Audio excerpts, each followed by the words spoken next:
Futures qualifying going down. The future of the sport literally here on the track. They'll get a start. They had a chance earlier today, Justin, to get on the track, but it was right after Dirtworks had watered the track. So a little bit slippery, a little bit slick.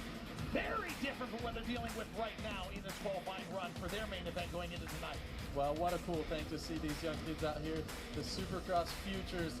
You've got Hayden Deegan and Daxton Bennick and a whole crew of great guys. And they're riding the exact same track as Eli Tomac and Ken Roxon.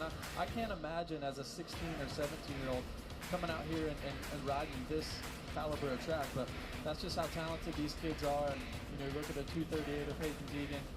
Everybody knows this is the future, right? And a lot of people have talked about him. He's got Brian Deegan as his dad, a Supercross winner just up the road at the Coliseum. Yeah, you and Filippo were talking about getting your kids into it, and Brian Deegan and his wife have certainly gotten their kids into it. Yeah, daughter racing NASCAR and son here in Supercross, and there's a chance this guy could get his 3 points and move into 250. There is a chance you might see him race in the East. That's a possibility from what I understand. Yeah, there's been some talk of that. That would be cool.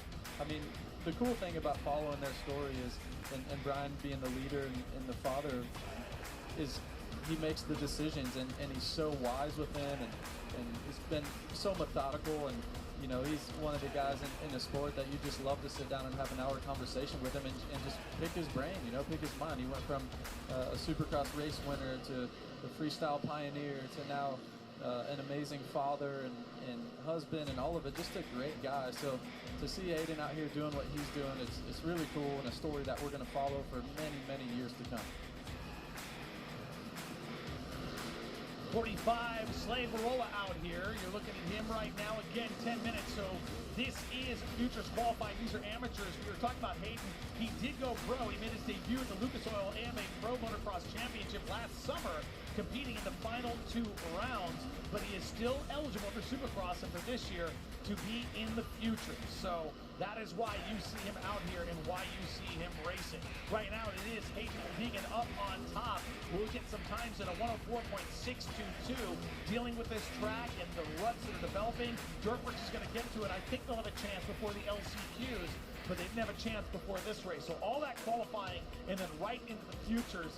Welcome to Supercross, boys. Yeah, welcome to Supercross. The 250s have been through, the 450s have been through, so the track conditions are not super ideal, but still pretty good. And you got to believe that Daxton here on the 241 and Hayden Deegan and Hawkins and Cochran and these guys that are at the highest level of amateur racing, they're going to go back and look at these timesheets. So you better believe they're going to try to put the fastest lap down that they can and say, hey, where would I stack up? How fast? What was Jet's time? And what was RJ's time?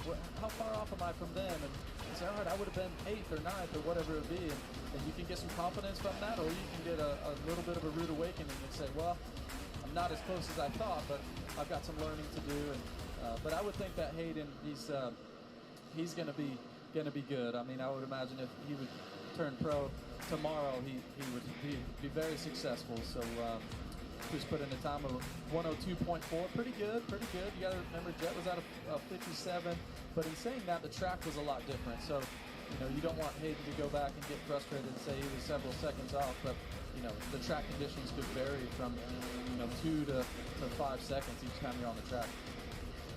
Daxton Bennick on the 241. I believe he's been training at Millsaps Training Facility in Cairo, Georgia, and I think you've been down there before, right? Yeah, Jeff, great spot. Been down there many times, and you know what's cool about these two is Daxton and Hayden. They've grown up riding together. Daxton from North Carolina, Hayden and the Deegan family moved out there and was real close to Daxton's place. He's got a great facility. He's at a Supercross track for several years now. And I'll never forget going there a couple of years ago and was able to watch Dax ride a Supercross track when he was like 14 years old, and I could not believe how good he was. I mean, I called at the time he was riding KTMs, and I called my friend Nathan Ramsey, who was kind of his boss there, and I said, you've got something special here. This kid is unbelievable. Obviously switching teams now, but yeah, he's something special. He's got a bright future, and just the timing as a youngster was incredible. I try to put myself in their shoes all the time and say, what would I have done as a 14-year-old? Well, I wouldn't even be close to what Dax was doing, and now, a couple of years removed from that, riding these tracks, the same tracks, like I said earlier, that the pros are riding. It's pretty incredible, and I can't imagine walking these tracks for the first time, you know, and being in front of the fans and being in front of your peers as well. You know, there's probably guys back at the truck right now, the Roxons and Tomac, and these guys are probably watching, and you know, it'd be nerve-wracking as a 16 or 17-year-old. So, but Deegan's still on top here. Bennick's on a pretty good lap, and looked like the 29, 101.3. What a great time there. That's an incredible time. That's impressive. All right, we're going to Katie Osborne down on the Fan Fest with the KTM.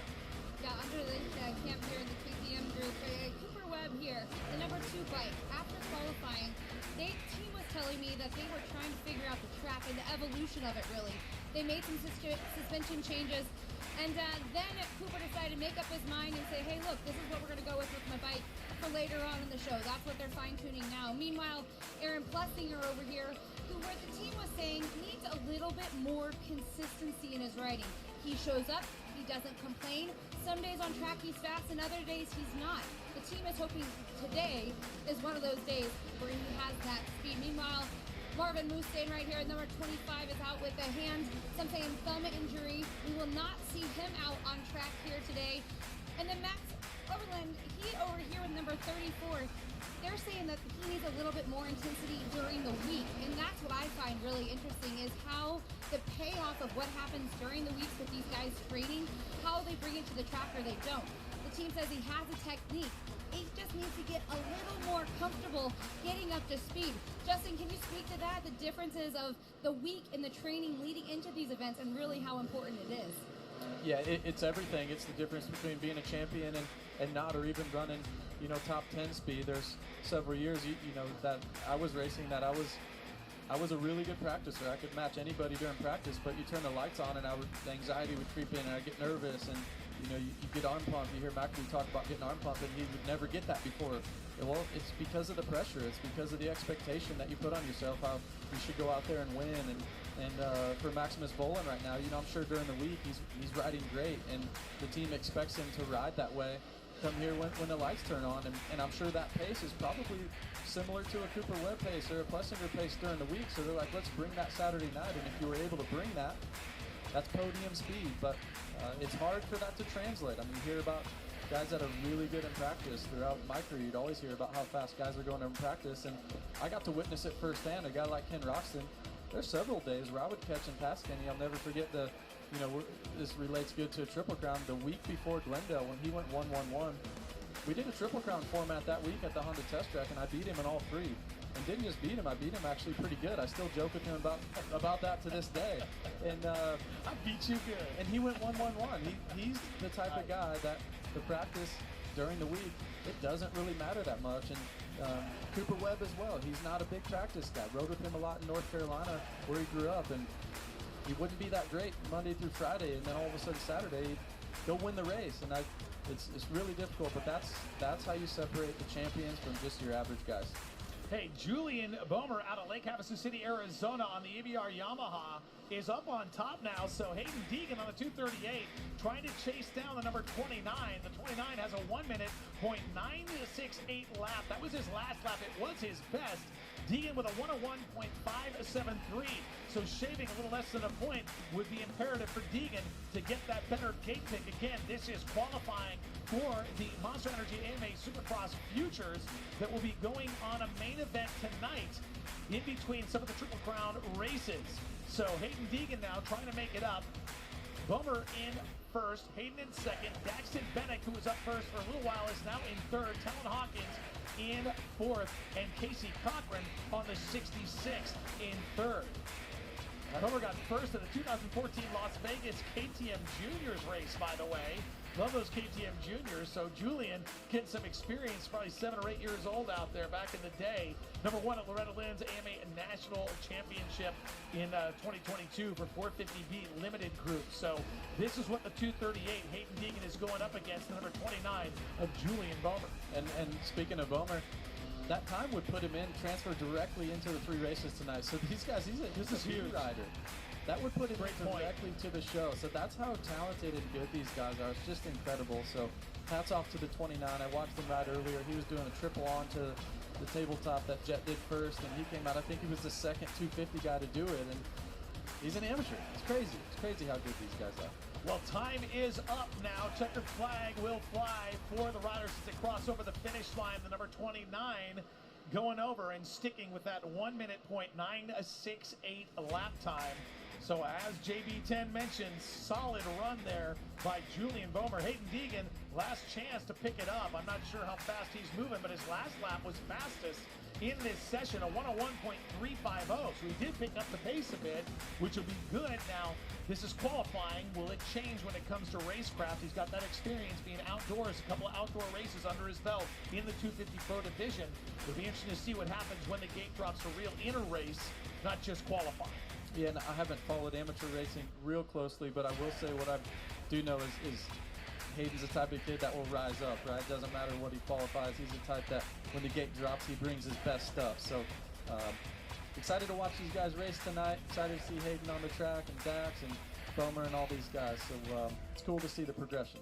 Very exciting, too, setting up a great main event and the chance to ride, not just here in the stadium like we've done in the past, but actually with a